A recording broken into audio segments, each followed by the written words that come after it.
자, 이어지는 단원입니다. 478페이지 하단 3번 세 번째 처분 능력의 확인이라고 들었죠. 민법적인 소관이 전부 연결이 되어 있습니다. 그래서 비교적 중요한 단원인데, 자, 지금 처분 능력을 확인한다라는 말은 여러분 좀 전에 했던 것을 다시 확인해 봅니다. 물건을 파는 사람 갑이 있을 겁니다. 사는 사람 을이 있겠고, 계용사가 중개를 하는데, 자, 이 물건에 대해서 조사 확인을 잘해서 계약을 하려면 이제 영업을 해서 거래가 체결이 되는데, 이 갑이라는 사람이 진정성 첫째 확인해야 된다 그랬죠. 저 물건을 팔아달라는 사람이 진짜 자기 물건인지 남의 물건인지를 확인하고 거래합니다. 어떻게 하라 그랬습니까? 등기부 등본과 주민등록증으로 확인합니다. 만약에 임의대리인이다. 예를 들어서 그의 처가 와서 남편 이름으로 되어 있는 아파트를 팔아주세요 하면 임의대리인은 본인의 인감이 첨부된 위임장으로 확인한다까지 공부하셨죠. 그 다음 이 갑이라는 자가 법정 대리인이 있습니다. 예를 들면 미성년자의 물건을 거래한다. 그러면 부모의 동의를 받고 거래해야 된다.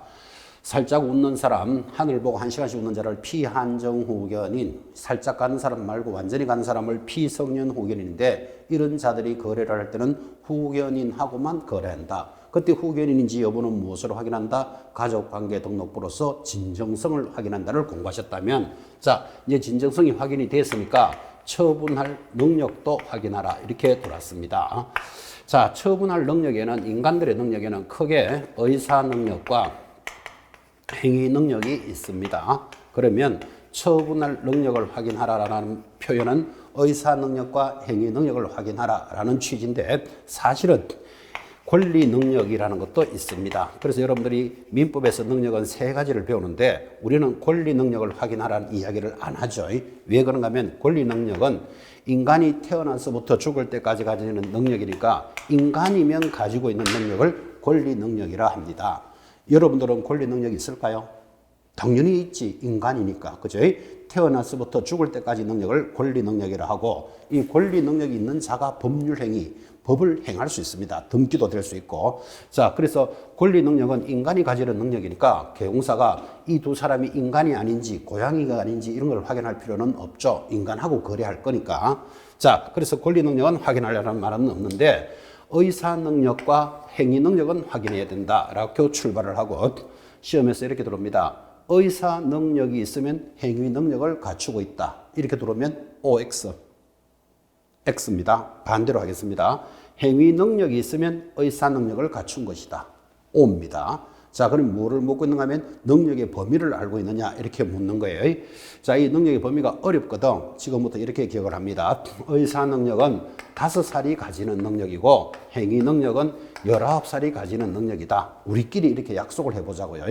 자, 그러면 의사 능력자는, 즉 5살은 19살의 행위 능력이 있다. 말 안 되는 거 이해하시겠죠? X. 반대로 갑니다. 행위 능력자는, 즉 19살은 5살의 의사 능력이 있다. O. 그래서 능력의 범위를 보셨는데, 왜 이런 능력을 알아야 되는가 하면, 우리 민법에서 권리를 넘기는 자, 이를 권리는 넘기자는 등기를 함에 있어서 반드시 뭐가 있어야 된다? 반드시 행위 능력이 있어야 한다. 그런데 권리를 받는 자는 이익을 보는 자죠. 이익을 보니까 의사 능력만 있어도 충분하다라는 단언이 들어옵니다. 자, 그러면 저런 표현을 보면 능력의 범위를 알아야 이해가 되죠. 권리를 넘기는 자는 행위 능력이 있으면 되고, 권리를 받는 자는 이익을 보는 자잖아. 그죠? 의사 능력만 있어도 족하다. 이렇게 가니까 능력의 범위를 지금 읽히고 있습니다. 자, 그럼 이런 능력의 범위를 우리가 왜 공부하느냐 하면, 의사 능력이 없는 자가 있습니다. 그를 뭐라 부르죠? 의사 무능력자라고 부를 겁니다. 의사 무능자는 누구지요? 하면 5살을 기준으로 하자 그랬으니까 5살이 안 되는 4살, 3살, 2살짜리를 영아 또는 유아 혹은 만취자를 우리는 의사 무능력자라 부르고, 이런 자들이 계약을 하면 무효다라는 것을 알아야 한다 이 말이에요. 다시 능력을 확인하는 데 있어서 행위 능력을 확인하라 그랬는데, 행위 능력이 없는 자가 있습니다. 그를 뭐라 부르죠? 행위 무능력자다 이렇게 부르겠고, 행위 무능력자가 누굽니까 하면 19살이 안 되는 능력이겠지. 그러면 18, 17, 16살짜리를 미성년자 이렇게 부릅니다. 그리고 1시간씩 웃는 자, 피한정 후견인 그리고 피성년 후견인을 우리는 행위무능자라 부르는데 이런 자들이 법률을 행위를 하면 취소할 수 있다. 들어본 적 있습니까? 취소할 수 있으니까 반드시 추인을 하여야 한다. 추인을 한다는 말은 추가로 인정하여야 한다. 그런 뜻이겠죠. 그래서 능력의 범위를 익혀나갑니다. 지금 무슨 이야기를 하는가 하면 이런 이야기죠. 자, 이제 이 사람들이 자기 물건은 맞아요. 권리의 진정성은 확인됐는데 이 갑이 예를 들어서 3살짜리라고 칩시다. 3살짜리가 10억짜리 토지를 팔려고 왔다고 치는데 그럴 일은 없겠지만 자, 3살짜리는 뭐죠? 영아, 유아잖아. 그죠? 이런 자들의 법률을 행위를 하면 무효인데 만약에 개공사가 그런 걸 모르고 계약을 합니다. 예를 들어서 계약금 1억 이렇게 지급하겠지. 자, 그러면 이 의사무능자인 의사무능자 영아, 유아가 한 계약은 무효인데 계약을 했어요. 그러니까 나중에 이 계약은 무효니까 받은 자가 돈 1억만 돌려준다고 해결이 안 됩니다.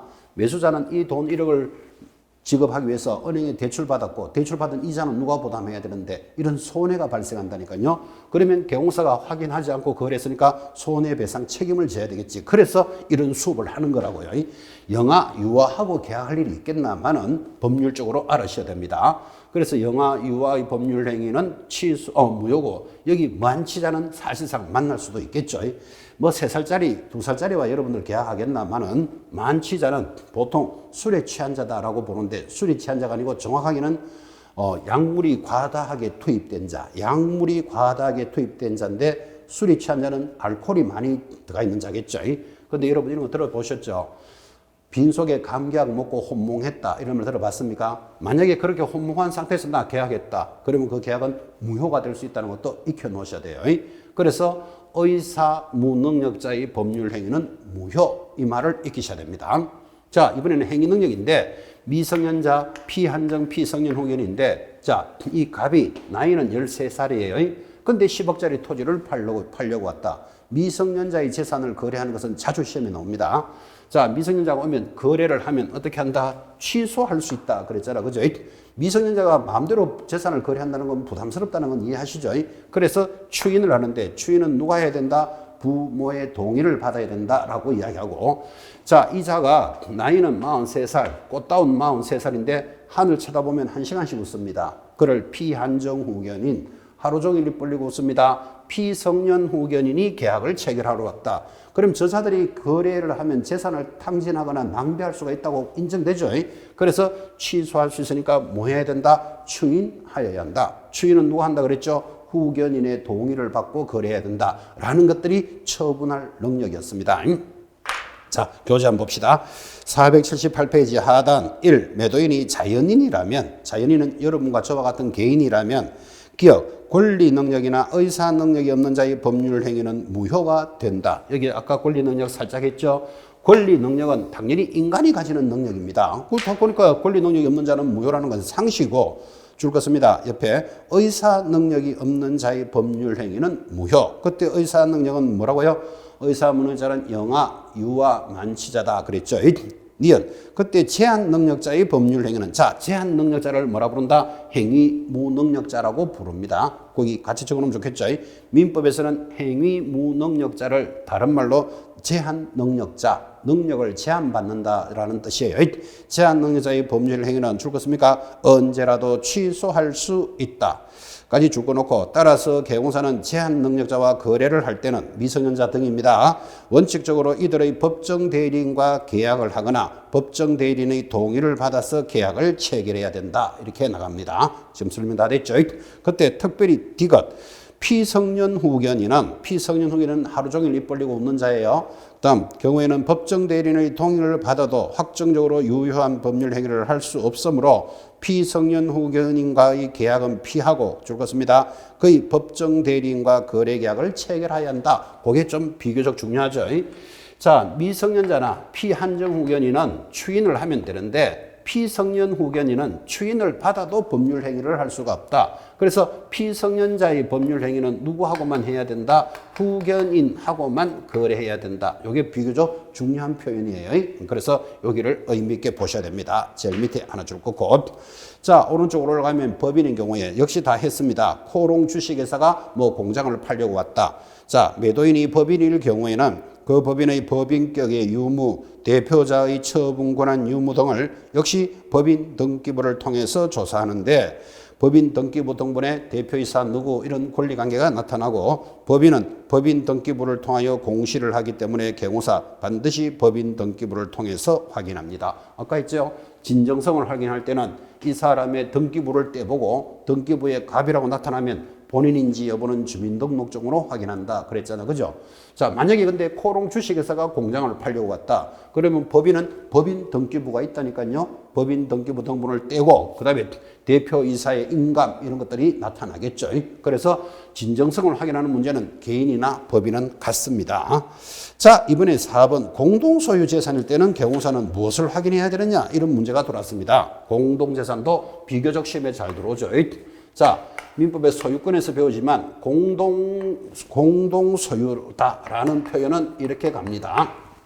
첫 번째 1번 공유의 동그라미입니다. 공유가 있고 하단에 합유 보이십니까? 동그라미 그리고 총유가 있다. 세 가지를 공동소유의 모습이다 이렇게 부르는데 교재 안에도 내용이 있지만 이런 내용이에요. 자, 지금은 그림에서 이 사람 갑이 단독으로 부동산을 지금 가지고 있는 거잖아. 그죠? 갑이 단독으로 가지고 있는데 등기부를 떼보니까 이 부동산이 김갑동 외 3인이 공유로 되어 있다. 이렇게 공유로 등기부가 나타납니다. 다시 이 부동산이 김갑동 외 3인이 합유로 되어 있습니다. 세 사람이 합유로 가지고 있다 이 뜻이에요. 또는 이 부동산이 무슨 고교 동창회 건물이다. 무슨 동창회 건물 이런 거 들어보셨나요? 또는 선산 김씨 무슨 공파 재산이다. 이거를 종종이라 부르고 이런 자들의 재산을 우리는 총유의 모습이다. 이렇게 부르니까 자, 물건은 하나인데 여기 부동산은 하나인데 여러 사람이 가지고 있는 게 공유, 합유, 총유의 모습이다. 그때 개공사는 어떻게 확인해야 되느냐? 지금 이 문제가 들어왔다고요. 자, 이 단어는 암기하셔야 됩니다. 민법은 이해 과목입니다. 그러지만 암기할 것은 암기도 해야 되는데 자, 공유, 합유, 총유를 물을 때는 개인의 권리로서 첫 번째 공유 봅시다. 공유자는 다른 공유자의 동의 없이 그 지분을 처분할 수 있으나 자, 동의 없이 지분 처분의 밑줄. 그래서 공유 지분의 처분은 자유이나 공유물 자체의 처분을 위해서는 공유자 전원의 동의가 필요하므로 개공사는 이러한 동의 여부를 확인해야 된다라고 나가니까 반드시 암기해야 될 거 지분이 있나 없나를 따져야 되겠다. 지분의 유무, 공유 지분 있다, 합유 지분 있다, 총유는 지분 없다. 이거 암기하셔야 됩니다. 민법은 이해 과목이지만 암기할 것은 암기도 해야 된다 그랬죠. 자, 지분이 나타났으니까 그 지분을 처분하는 문제는 어떻게 될까요? 하니까 공유는 방금 읽었죠? 지분은 자유롭게 처분할 수 있다. 합유는요, 전체 동의받고 처분해라. 총유는요, 지분 자체가 없으니까 지분의 처분이라는 말은 있을 수가 없죠. 자, 지분은 그렇고 전체물에 대해서는 어떻게 처분하느냐 하니까 공유, 당연히 동의받아야 합니다. 합유 동의받아야 되고 총유는 규약에 따르는데 규약이 없다면 사원 결의서로서 전체물을 처분할 수는 있다. 이 표를 암기하셔야 된다고요. 그래서 민법의 소유권에서 나타나는 내용으로서 반드시 출제도 되고 민법에서도 중요하게 관리를 할 겁니다. 자, 이 표를 암기를 하라고 한 번 더 수업을 합니다. 자, 이 부동산이 김갑동 외 3인 공유로 되어 있습니다. 자, 공유로 되어 있다는 말은 이 부동산을 몇 명이 가지고 있다? 4명이 가지고 있다는 뜻이죠. 김갑동 외 3인이 공유로 가지고 있다. 그때 이 부동산에 대해서 김갑동 씨가 이 부동산에 대한 지분이 50%가 내 거다. 그죠? 그러면 지분을 처분할 때는 자, 공유에는 지분이 있다 없다? 지분 있다. 지분을 처분할 때는 어떻게 자유롭게 처분합니다. 그러면 개공사가 매수자를 만나서 계약하면 된다 이 말이에요. 지분을 처분할 때. 근데 이 김갑동의 3인의 공유 부동산에 대해서 김갑동 씨가 자기 지분이 50%인데 이 물건 전체를 팔아주세요. 그럽니다. 자, 전체물을 처분할 때는 어떻게? 저 사람들의 당연히 동의를 받아야 한다. 상식이죠. 암기하셔야 됩니다. 자, 다시 한 번 더 합시다. 이 부동산이 김갑동의 3인 합의로 되어 있습니다. 그러면 네 사람이 합의로 가지고 있는데 김갑동 씨가 자기 지분이 50%가 있어요. 자, 합의에는 지분이 있다 없다? 합의에 지분 있다 그러잖아. 그죠? 근데 지분을 팔아달라 할 때도 당연히 전체 동의를 받아야 된다. 그래서 50%를 팔아달라고 할 때 합의인 경우에는 전체 동의서가 있나요를 확인하고 거래해야 됩니다. 당연히 전체물을 처분할 때는 당연히 전체 동의, 그건 상식이고. 한 번 더. 자, 총류의 물건입니다. 무슨 고등학교 동창회 건물이다. 이를 권리 능력 없는 사단, 재단이라 그럽니다. 또는 무슨 김씨, 충강공파 일동이라는 종중의 모습을 우리는 총류의 모습인데 여기 이 총류의 대표자 김갑동 씨가 여기 내 지분이 50%다 주장합니다. 자, 여기 총류에는 지분이 있다 없다? 없다니까요. 근데 자기가 주장을 하는 것은 자기들끼리 있는지는 모르지만 법으로는 인정 안 해준다고요. 그런데 저 대표자인 김갑동 씨가 내 지분이 50%니까 이 50%를 팔아주시오 그럽니다. 그러면 여러분들은 총류의 물건에는 지분이 있다 없다? 없잖아. 그런데 자꾸 팔아달래요. 그러면 다른 데 가보세요. 이렇게 해야 되겠지. 그죠? 그런데 이 무슨 충정공파 일동 또는 고등학교 동창회 건물이라는 동창회장님 김갑동이가 이 물건 전체를 팔아달라 그럽니다. 자, 그러면 총류의 물건에 있어서 전체를 처분할 때는 규약에 따른다 이 말이에요. 규약은 규칙이겠죠. 여러분 동창회 규칙 이런 거 봤나요? 몇 년도 졸업생을 회원으로 하고 회비를 얼마 내는 자를 회원으로 인정한다. 어떤 물건을 구입할 때는 3분의 2의 동의가 있어야 되고라고 이런 규칙이 있다면 규약에 따르고 만약에 규칙이 없다면 사원 결의서로서 전체물을 처분할 수는 있다. 그래서 사원 결의서라는 것은 전체 동의서다 이렇게 이해하시면 되겠죠. 그래서 공유의 물건을 거래할 때의 모습인데 자, 여기서 이제 시험에 잘 들어오는 게 이제 합의가 딱 보이죠. 자, 합의는 개인의 지분을 인정해 주는데 지분을 처분할 때도 동의받도록 하는 게 중요한 거예요. 그 전체물을 팔 때는 당연히 동의받아야 되고 그래서 이 합의의 모습을 우리는 밖에 나가면 무슨 조합이라는 모습이 합의의 모습으로 등기가 됩니다. 여러분 신용금고협동조합 이런 말 들어봤습니까? 조합, 협동조합 들어봤나요? 조합이라는 말은 동업자 관계다 이런 뜻이에요. 그 동업자들이 등기를 하면 합의로 등기를 합니다. 동업자를 이렇게 설명할까요? 세 사람이 식당을 크게 운영하고자 합니다. 자, 근데 식당을 하는데 한 사람은 큰 건물이 있습니다. 나 건물을 제공할게.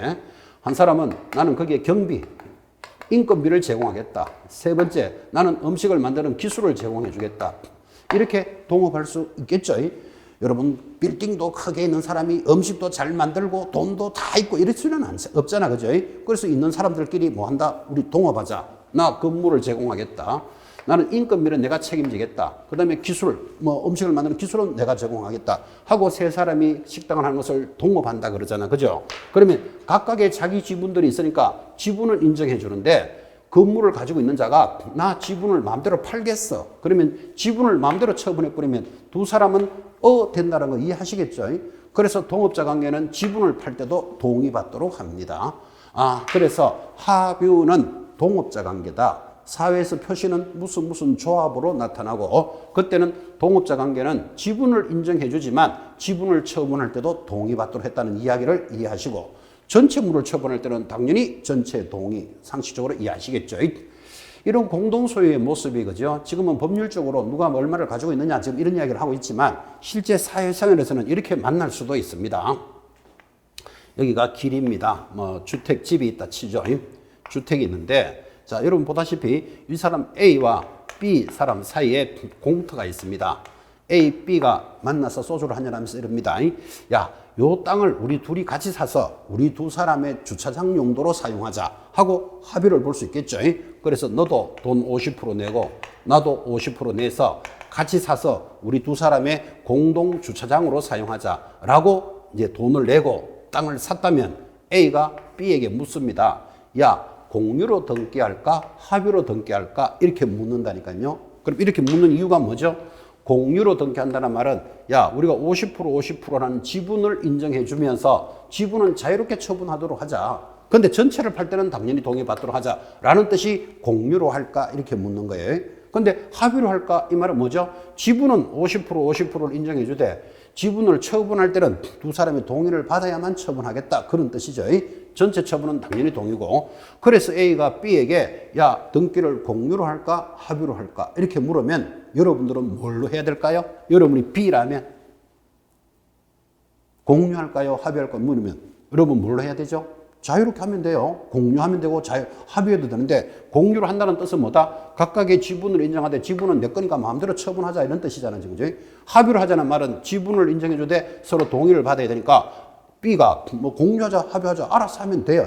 근데 성질상 이거는 합의가 좋겠죠. 왜?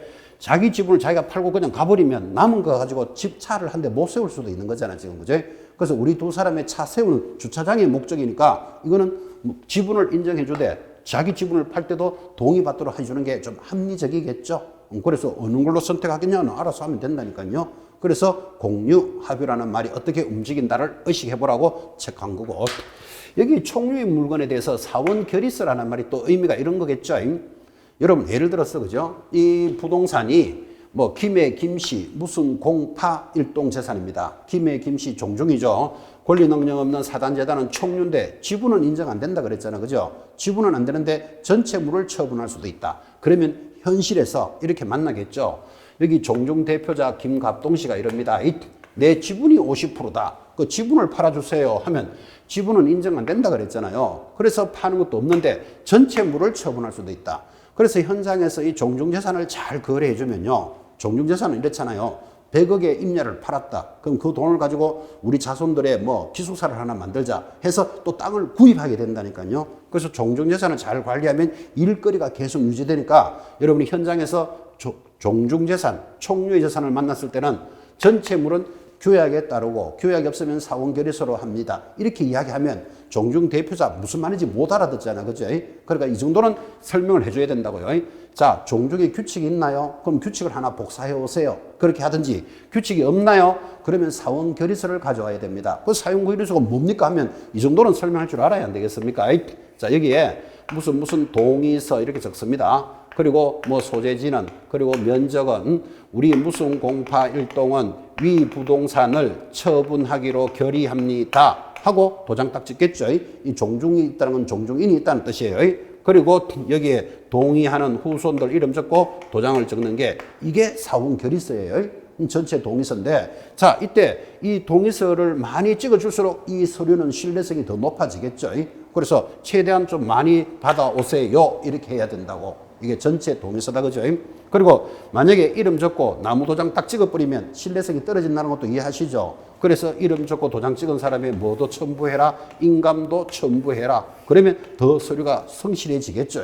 그래서 이런 내용들을 찍어 오세요라고 여러분들이 이렇게 만들어 줄 줄까지는 알아야 된다고 영업을 하시려면 그죠? 그래서 사원결의서는 뭐다? 전체 동의서다라는 의미도 한번 익혀보라고 전달을 했습니다. 자, 공동소유 재산까지 정리했고 거기 지금 내려오면 판례 보이시죠? 종중재산의 처분에 관한 중요한 판례다 하여 거기 1번만 체크해 봅시다. 하단에 판례 보고 있습니다.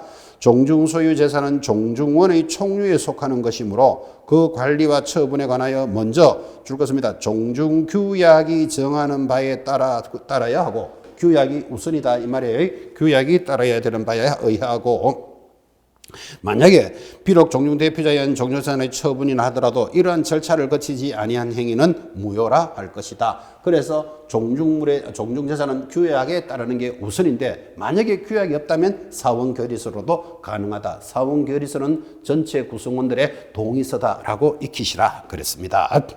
자, 그래서 그 내용이 교재 하단에 2번 판례도 연결이 되어 있을 거예요. 자, 그래서 총류의 재산도 보셨다면 넘어가서 자, 이제 481페이지니까 공법상 이용제한과 거래규제도 확인해야 된다. 공법상의 제한사항 해서 1, 공법상의 제한 내용하고 들어오는데 공법상의 제한은 공법에서 계속 공부하시죠.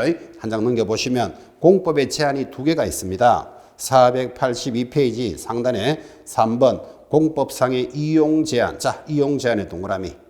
쭉 내려가면 4번 공법상의 거래 규제에 동그라미를 합니다. 자, 그럼 개공사가 저 물건에 대해서 확인을 하는데 공법상 사항이라는 것은 이용을 제한하거나 거래를 규제한다. 지금 동그라미 하셨죠? 그러면 여러분들이 오늘 공법을 수업했다 또는 공법을 공부했다면 보나마나 이용 제한이나 거래 규제에 대해서 공부를 한 겁니다. 그래서 우리 중개사법에서 이 공법에 관한 내용이 들어올 때는 이런 내용은 이용 제한이냐 거래 규제냐 이렇게 문제를 물어 들어온다고요. 그런데 이용 제한은 법이 5만 개가 됩니다. 5만 개. 무지무지하게 많습니다. 그래서 여러분들이 배우는 공법의 대다수는 그 이용을 제한한다. 행위를 제한한다 그러죠. 그리고 일부분이 거래 규제가 있는데 자, 이런 공법상 제한이 우리 중개사법에서 만약에 출제를 한다면 이용 제한이 잘 나올까요? 거래 규제를 물을까요?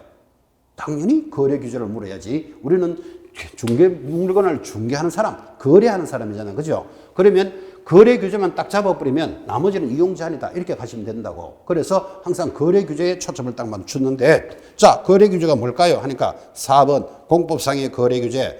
공법상의 거래 규제는 해당 부동산의 처분 권능에 대해서 규제를 하는 것인데 이에는 부동산 거래 신고에 관한 법률상 자, 토지거래 허가제 동그라미 이 토지를 사고 팔려면 허가 받아야 된다라는 거잖아. 그죠? 이용 제한이다. 거래 규제다. 거래 규제잖아. 거래 규제 동그라미. 그리고 밑에 토지거래 허가구역 내의 토지에 대해서 시, 군, 구청장의 허가를 받지 않으면 당연히 무효가 된다.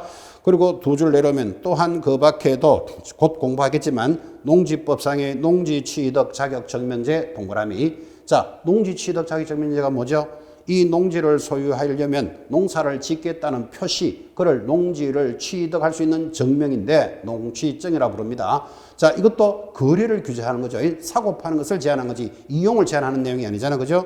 또한 부동산 등기특별조치법상의 거민제도. 자, 거민의 동그라미 다음 주에 할 건데 거민이라는 말은 여러분들이 이 부동산을 샀습니다. 그럼 등기를 해야 되잖아. 그죠? 근데 바로 등기를 해주게 되면 양도세나 취득세를 안 내는 사람이 있다니까요. 등기를 해줘버리면. 그래서 등기하기 전에 뭐를 받아야 된다? 거민을 받아오세요. 거민을 받아오면 등기를 해주겠다. 그래서 등기하기 전에 뭐 받는다? 거민제도고 이 거민제도는 양도세, 취득세 등 세금을 회수하기 위한 조건이기도 합니다. 자, 거민제도도 거래를 규제하는 거잖아요. 이게 그죠?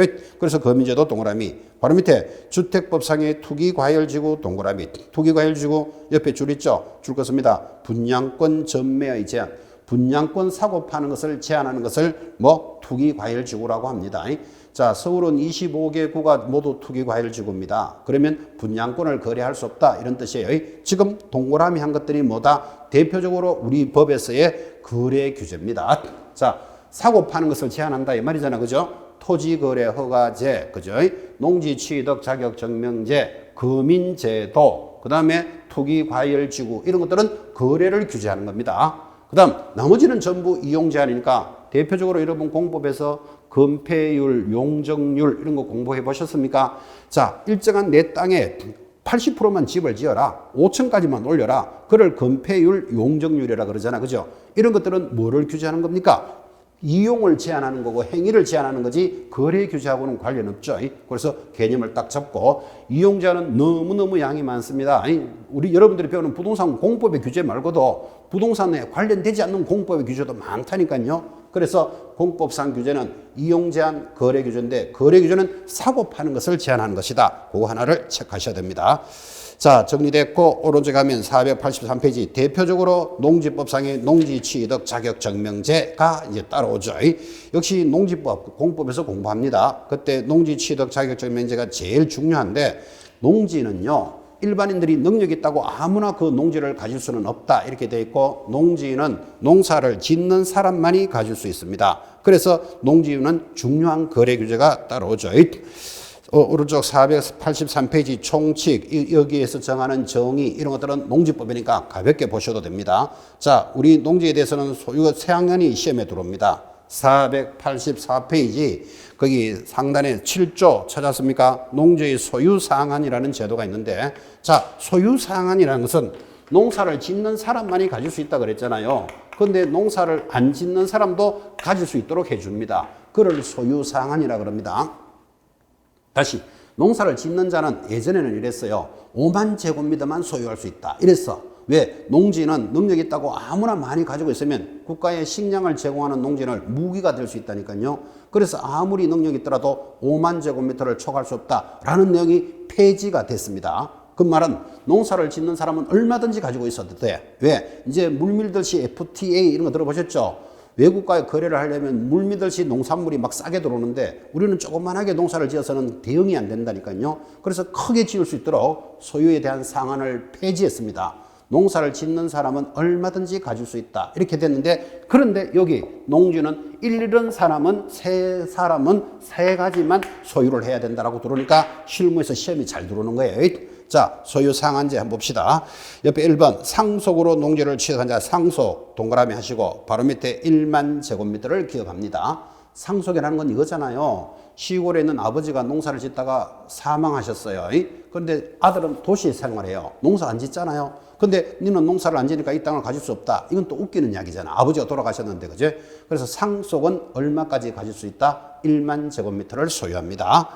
자, 내려가시면 거기 동그라미 2번 대통령령으로 정하는 기간 주 8년이라고 돼 있죠. 8년이 그것을 줄 거세요. 8년 이상 농업 경영을 한 후 이농한 사람은 역시 얼마까지 가질 수 있다? 1만 제곱미터 동그라미. 자, 농사를 계속 지으면 얼마든지 가져도 된다 그랬죠. 근데 8년 이상 농사를 지었던 사람이 그만두게 되면 8년 이상 지었으니까 10,000제곱미터는 가질 수 있도록 해주겠다. 10,000제곱미터는 3,300평쯤 됩니다. 자, 그래서 8년 이상 자경하고 자기가 농사를 짓고 이농하는 자, 농사를 그만두는 자 1만 제곱미터를 소유하게 해줍니다. 그래서 소유 상한이잖아. 그죠? 사실은 3번이 시험에 들어와요. 별표 탁 찍으시고 주말 체험 농장이 그래도 꾸준히 들어오는데, 자, 주말 체험 농장은 현실적인 문제죠. 지금 주 5일 근무제 이런 것들이 실행되면서 도시인들도 텃밭 등조를 확인할 수 있도록 해주겠다. 도시인들은 농사를 짓는 사람이 아니잖아. 그죠? 아니지만 일정하게 소유하게 해주겠다는 게 주말 체험 농장입니다. 그래서 시험에 잘 들어옵니다. 자, 3번. 주말 체험 영농을 하고자 하는 사람은 총 얼마? 1,000제곱미터 미만의 동그라미의 농지를 소유할 수 있고, 이 경우 면적의 계산은 세대원 전부가 소유하는 총 면적으로 한다. 이것도 시험에 잘 들어요. 예를 들면 도시인들도 1,000제곱미터까지는 가질 수 있는데 1,000제곱이 330평쯤 됩니다. 그때 아빠 이름으로 700제곱미터, 엄마 이름으로 500제곱미터 이렇게는 안 된다는 뜻이죠. 세대 총 합산하여 1,000제곱미터까지만 소유할 수 있다. 이 소유 3개의 상한은 비교적 시험에 잘 들어오니까 익히셔야 되고, 이 소유 상한이 이렇게 우리 시험에서 잘 묻는 이유는 이렇게 실무에 관련되는 수업을 잘하는 사람은 영업도 잘하는 거예요. 영업을 잘한다는 말은 이 말이겠죠. 여러분이 나중에 중개업을 하실 때 팔고 사고 하는 물건을 많이 확보해야 되는데, 예를 들어서 아시는 분이 시골에 있는 아버지가 돌아가셨어요. 2만 제곱미터 농사를 지었어. 한 6,600평 정도 지었겠죠. 그러다가 아버지가 돌아가시면 여러분 이런 말 할 줄 알아야 되죠. 상속 농지는 10,000제곱미터만 소유할 수 있다. 그러니까 나머지 10,000제곱미터는 내가 팔아줄게. 이렇게 말할 줄 알아야 된다고. 그럼 물건을 확보할 수 있는 제한이 되잖아. 그죠? 그래서 실무 수업을 잘하는 이유, 시험도 잘 치겠지만 영업도 잘하게 되는 거예요. 그래서 앞으로 여러분도 실무에 꾸준히 관심을 많이 가지셔야 됩니다. 자, 그러면서 이제 소유 상황을 보셨다면 진짜 중요한 내용이 오른쪽 485페이지 제 상단의 8조 농지 취득 자격 증명제가 제일 중요합니다. 어차피 거래를 규제하니까 농취증이 없으면 자기 이름으로 농지는 등기가 되지 않습니다. 그러니까 여러분들은 앞으로 저 농지를 하나 사주세요 하는 분이 있으면 농취증 있습니까? 반드시 확인하셔야 돼. 샀는데 농취증이 없으면 등기가 안 된다니까요. 그래서 농지를 가지고자 한 자, 농취증에 대해서 제일 중요하다. 첫째 줄, 농지를 취득하려고 하는 자는 농지 소재지를 관할하는 줄 것입니다. 시장, 밑에 줄으면 소재지가 동지인 경우에 한한다의 구청장 줄 거 있습니까? 바로 밑에 동지인 경우에서 업장, 면장까지를 줄 것입니다. 그래서 이 농취증은 누구에게 발급을 받느냐부터 알아야 되는데, 지금 체크하신 것이 시, 구, 업, 면장에게 진행을 합니다. 여기 뭐가 없다? 군수가 없다는 걸 기억하셔야 돼요. 그래서 우리 공인중개사에 관련되는 법률을 공부하실 때는 입만 떼면 시장, 군수, 구청장 얼마나 들었어요. 근데 여기는 군수가 들어가면 틀려요. 그 농취증은 시, 구, 농업 면장에게 신청을 합니다. 그거 하나 정리하셔야 됩니다. 그리고 체크하는 거 보셨고, 그 다음에 쭉 내려가시면 교재 4항입니다. 제일 밑에까지 내려옵니다. 4항 중간에 볼 필요 없으시고, 시, 구, 업, 면장은 1항에 따른 농지취득 자격 증명의 발급 신청을 받은 때는 받은 날로부터 며칠 7일 동그라미 합니다. 기본적으로 7일 내로 단서에 따라 농업계획서를 작성하지 아니하고 농지증을 발급을 신청할 수 있는 경우에는 4일 내로 발급을 하고 제4항에 따른 농지위원회의 심의 대상인 경우에는 14일 내로 농지증을 발급을 합니다. 자, 다시 농지증을 신청하면 며칠 만에 발급해 줄까요? 기본적으로 7일 만에 발급해 주겠다. 기본적으로 7일, 일주일이죠.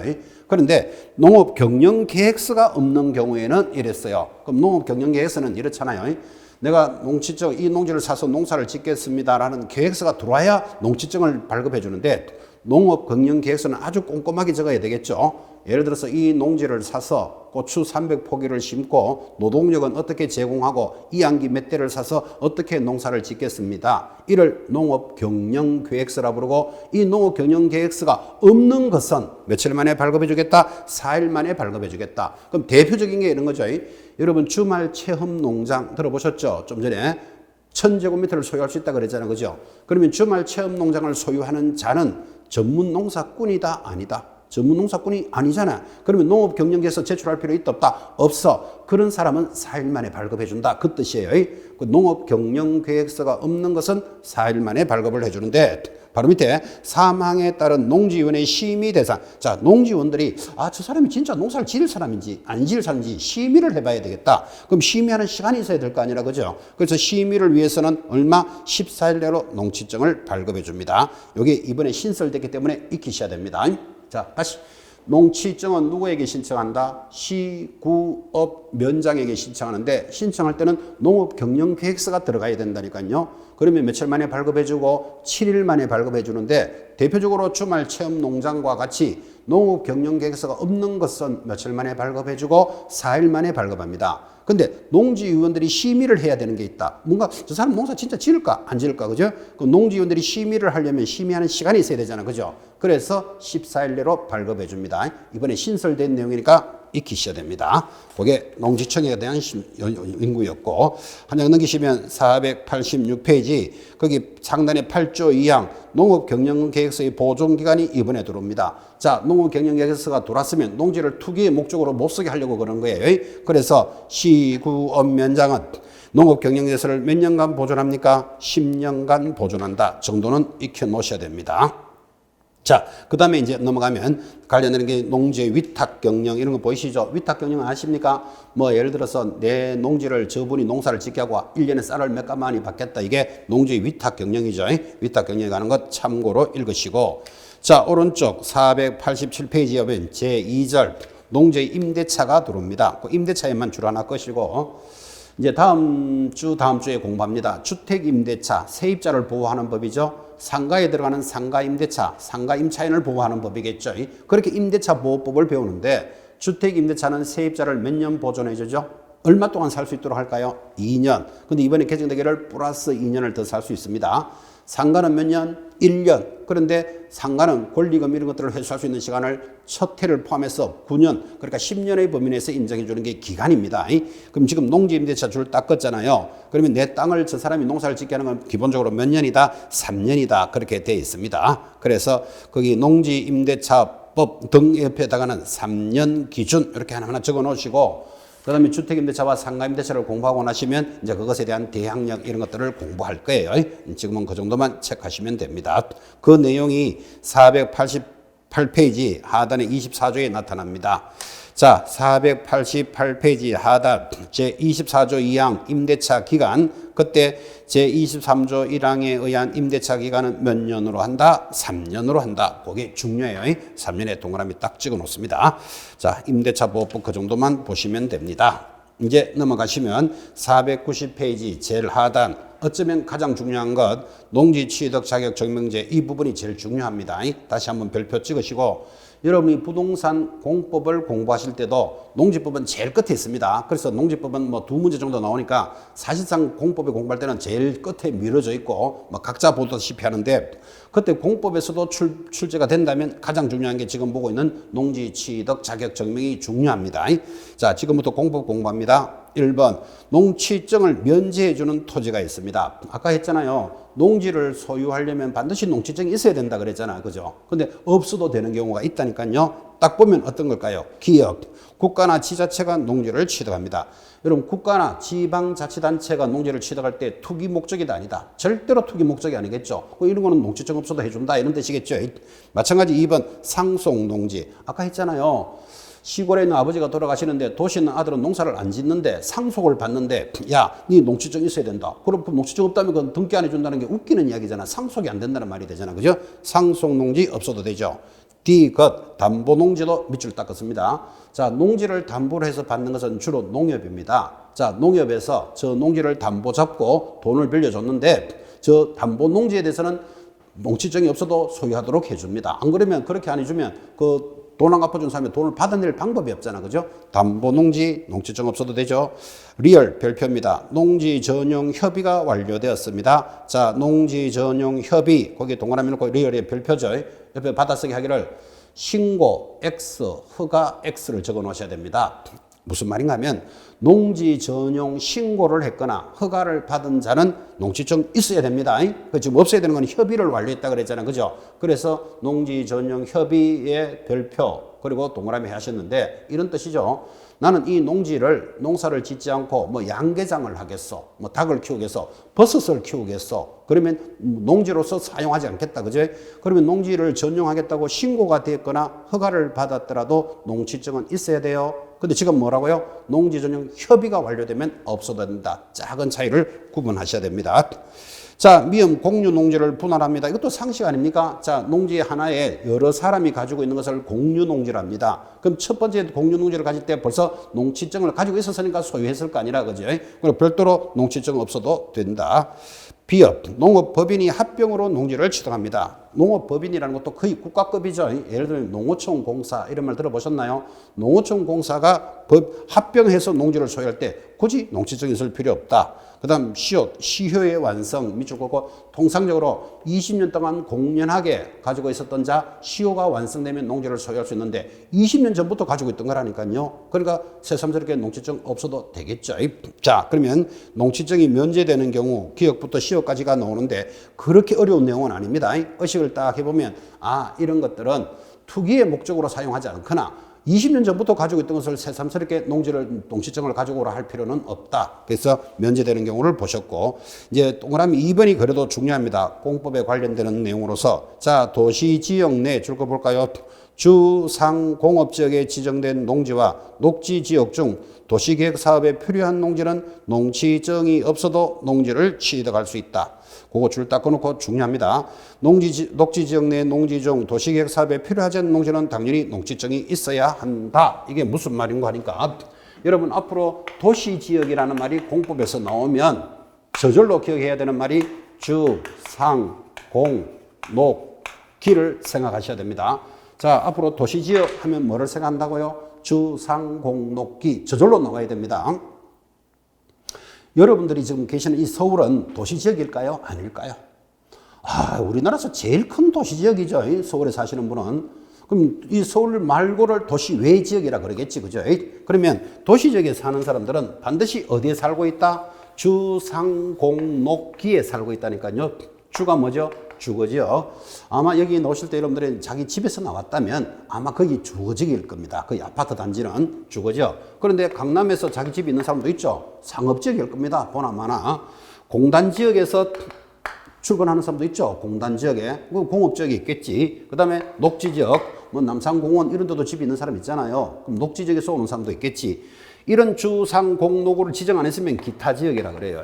기타 미지정 구역이다. 이제 이렇게 부르니까 앞으로 도시지역 하는 말이 들어오면 주상공록기 저절로 기억하셔야 됩니다. 우리 토지거래 허가제에서도 많이 강조했는데 자, 지금 무슨 말 하는가 하면 이런 주거지역에 있는 농지라면 이 농지증이 있어야 되느냐 없어야 되느냐 지금 이 문제를 이야기하는데 지금 뭐라고요? 주거지역 없어도 된다. 상업지역 없어도 된다. 줄 것이었죠. 공업지역도 없어도 된다. 그러니까 주상공지역은 자 주거지역, 상업지역, 공업지역으로 지정되었는데 굳이 그 농지증을 있어서 농사를 지어야 될 이유는 없다. 그 취지죠. 그런데 녹지지역은 있어야 돼. 이게 중요한 거예요. 그런데 녹지지역은 있어야 되는데 여기에 도시계획 시설이 들어온다면 없어도 된다. 요거 하나를 의미 있게 보시는 거예요. 녹지지역은 기본적으로 있어야 됩니다. 있어야 되는데 도시계획시설이 들어온다면 거기는 없어도 된다. 막 굳이 설명을 한다면 월드컵 경기장 아십니까? 여러분 월드컵 경기장 가보셨죠? 그 주변 변들이 보면 농지가 있다니까요. 그러면 그 월드컵 경기장이라는 곳이 만약에 녹지지역에서 만들어져 있다면 녹지지역은 기본적으로 농지적이 있어야 되잖아. 그죠? 근데 거기에 뭐 월드컵 경기장에 들어오겠다. 이렇게 도시계획시설이 준비되어 있다면 거기는 없어도 된다라는 취지예요.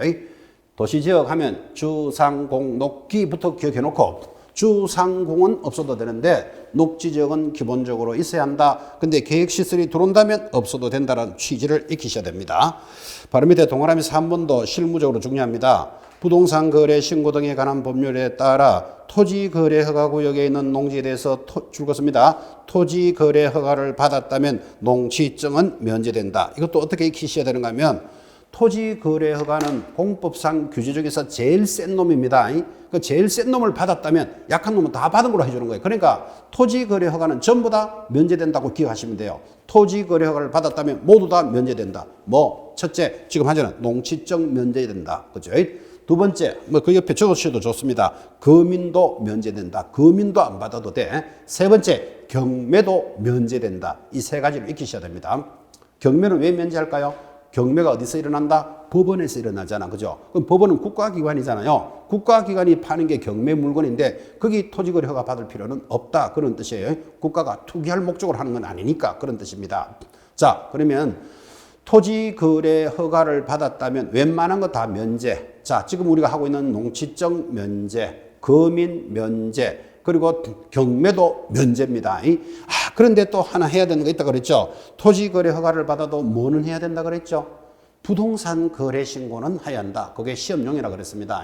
앞부분에 토지거래 허가제에서도 많이 했습니다. 앞으로도 또 할 겁니다. 자, 다시 정리하면 토지거래는 워낙 센 놈이니까 웬만하면 다 면제. 그죠? 근데 면제 안 되는 게 하나 있습니다. 뭐 부동산 거래 신고제는 하여야 한다. 체크하시고. 자, 내려가면 큰 2번 농업 경영 계획서를 면제해 주는 겁니다. 이것도 가볍습니다. 자, 내가 농사를 어떻게 짓겠소라는 경영 계획서를 내야지 농지증을 발급해 준다 그랬잖아요. 근데 전문 농사꾼이 아니면 농업 경영 계획서 없어도 된다 그랬잖아요. 지금 그죠? 그래서 의식을 딱 해보는 거예요. 자, 제일 밑에 1번 연구 실습지 목적 줄 거고 연구 실습지 목적이라는 게 누구다? 학교나 대학교에서 농지를 가지고자 합니다. 당연히 투기할 목적은 아니고 전문 농사꾼 아니잖아요. 지금 그죠? 그래서 연구 실습지 농업 경영 계획서 없어도 된다. 방금 했지만 2번 농지 전용 허가를 받거나 농지 전용 신고를 하는 경우 농지를 다른 용도로 쓰겠다고 신고하거나 허가받은 자 굳이 있을 필요 없다. 동의하시겠죠? 농지로 안 쓴다니까요. 그러니까 농업경영에서는 없어도 되는데 아까 농지증은 있어야 된다 그랬어요. 자, 넘어가면 3번 농지 취득 자격 증명. 자, 1번 매매, 정려, 경매, 공매, 판결에 의해서 농지를 취득하는 경우에 당연히 농지 증명이 있어야 되는데 여기서 시험에 잘 들어오는 것 경매입니다. 경매로 이 농지를 받았다. 그러면 농지증 있어야 됩니다. 아까 토지거래는 면제 준다 그랬잖아요. 헷갈리면 안 되죠. 경매는 농지증은 면제 준다. 그 다음 2번 농지 취득 증명은 농지 줄 것입니다. 소유권 이전 등기 시 첨부 서류이다. 줄 딱 긋고 그러나 농지 취득의 원인이 되는 매매 계약 등의 거래 계약의 효력을 발생시키는 요건은 아니다. 아주 중요한 말이 들어오는데 지금 계속 이런 말 했죠. 농지증이 있어야만 내 이름으로 등기가 된다 그랬어요. 그럼 농지증이 없으면 매매할 수 있다 없다? 자, 농지증 없이 농지를 매매할 수 있다 없다? 할 수 있다 그랬잖아요. 매매는 할 수 있지만 소유권 이전 등기의 필수 서류이다. 등기를 할 때 필요한 겁니다. 자, 그러면 예를 들어서 여러분은 농지를 취득하는데 내 이름으로 등기 안 된다면 굳이 사야 될 필요 있다 없다? 없지. 그러니까 기본적으로 농지증이 있나요? 이렇게 물어본다 그랬잖아요. 그죠? 매매의 효력 요건이 아니고 소유권 이전 등기의 효력 요건이다. 중요합니다. 그리고 3번 지금까지 계속했습니다. 농지 전용 허가나 신고. 예를 들어서 다른 용도로 쓰겠다고 뭐 양계장을 하겠어, 버섯을 키우겠어. 농지 전용 허가나 신고를 한 자. 연구 목적의 경우는 농업 경영 계획서는 필요 없지만 농지정은 아까도 했죠. 있어야 한다. 근데 농지 전용 협의가 완료된 것은 농지정이 없어도 된다 그랬습니다. 4번 마무리. 자, 공부상 지목이 답인 토지의 경우 답은 논이죠. 그 농지로서의 현상이 변경되었다 하더라도 변경 상태가 일시적인 것에 불과하고, 자, 일시적의 밑줄.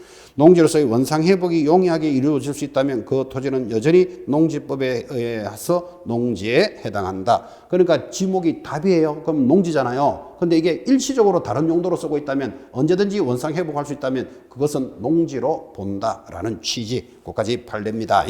자, 우리 중개사법에서는 이 정도만 해도 굉장히 많이 했습니다. 농지정에 대해서 깊은 내용들을 전달하셨고, 넘어가면 492페이지. 이제 공법상 규제 중에서 한가운데 아까 했죠? 줄자 껐습니다. 주택법이 공법에서 배우잖아요. 투기과열지구 내 분양권을 제한한다. 그래서 투기과열지구가 무엇입니까? 하면 분양권 전매를 제한한다. 그게 답이에요. 그거 하나만 체크하시면 됩니다. 다 했죠? 오른쪽 493페이지 오면 이제 중간에 4번 이제 이렇게 해서 물건에 대한 공법사항, 권리관계 이런 것들을 확인하면 이제는 시설물의 상태도 확인하라 이렇게 들어옵니다. 예를 들어서 수도, 전기, 가스, 소방, 열공급, 성강기 등의 상태도 확인해야 된다. 뭐 당연한 이야기인데 사실은 경영사가 수도나 전기, 가스, 소방의 전문가가 아니죠. 그러니까 이걸 어떻게 확인한다? 깨끗함, 있음, 없음 이렇게 체크만 하면 되지. 그게 깊은 내용을 설명할 수는 없겠죠. 그래서 있음, 없음, 뭐 깨끗함 이렇게 합니다. 밑에 표 보면 수도 뭐라고요? 파손 여부나 수량을 확인한다. 전기 정상인지 정상이 아닌지 이거 확인한다. 이 정도로 확인하는 거예요. 그래서 가볍게 시설물의 상태도 확인합니다. 넘어가서 뭐 상식이지만 494페이지 다섯 번째 벽면과 도배의 상태도 확인해라. 여섯 번째 환경 조건도 확인하는데 여긴 또 그래도 중요합니다. 인간들이 환경을 중요하게 여기니까 옆에 1조 소음 진동은 별표해 놓으셔야 됩니다. 자, 그래서 환경 조건 하면 앞으로 여러분들은 일소진을 암기하는데 옆에 한번 적어 보실래요? 매연 해놓고 X. 매연도 확인해야 된다라고 들으면 환경 같은 느낌이 확 들죠. 그래서 시험에 출제된 바도 있습니다. 매연 하면 X. 자, 일소진을 암기해 놓으시고 환경조건에 7번 이러면 입지조건. 예를 들면 도로와 대중교통수단, 지하철하고는 몇 미터 거리에 있고 뭐 버스는 몇 번 버스가 다닙니다. 이런 것도 당연히 확인해 줘야 되겠죠. 495페이지 상단에 가면 여덟 번째 중개대상물에 대한 권리를 취득함에 따라 부담할 취득에 동그라미 놓고 항상 밑에다가 양도라고 시험에 잘 나와요. 그래서 양도 X합니다. 여러분이 세법 시간을 때는 양도세에 대해서 강하게 수업을 듣고 양도세에서 관심이 많죠. 근데 우리 중개사법에 따라서는 무조건 취득에 따른 조세만 설명합니다. 이 세금은 국세와 지방세로 나누어지는데 재산세, 양도세 이런 거는 국세죠. 그래서 여러분들은 국세에 대해서 50% 출제되고 지방세에 대해서 50% 출제되는데 취득세가 대표적인 지방세로서 여러분들은 지방에서 영업하지 국가에서 영업하는 사람들은 아니죠. 그래서 우리는 취득에 따른 조세만 설명합니다. 그 취득 잘 체크하셔야 됩니다. 쭉 내려가면 아홉 번째 거래 예정 금액과 보수와 실비도 확인해줘라. 가볍게 확인하시면 됩니다. 크게 설명할 필요는 없죠. 그런 내용도 가볍습니다. 자, 여기까지 해서 이제 물건에 대한 확인 설명까지를 정리하셨다면 이제 오늘 수업은 여기까지지만 교재 499페이지를 펴보시기 바랍니다. 다음 주 수업 예고인데 이제 물건에 대해서 확인 설명을 잘 했으면 뭐 해야 됩니까? 영업 활동을 해야 됩니다. 이 영업 활동하는 것을 우리는 중개 활동이라 부르고 중개 활동을 하면 어떻게 됩니까? 거래 계약이 체결이 되겠다라는 제목이고 거래 계약이 체결되면 뭐 해야 되죠? 거래계약서를 어떻게 작성하느냐라는 단원이 따라올 겁니다.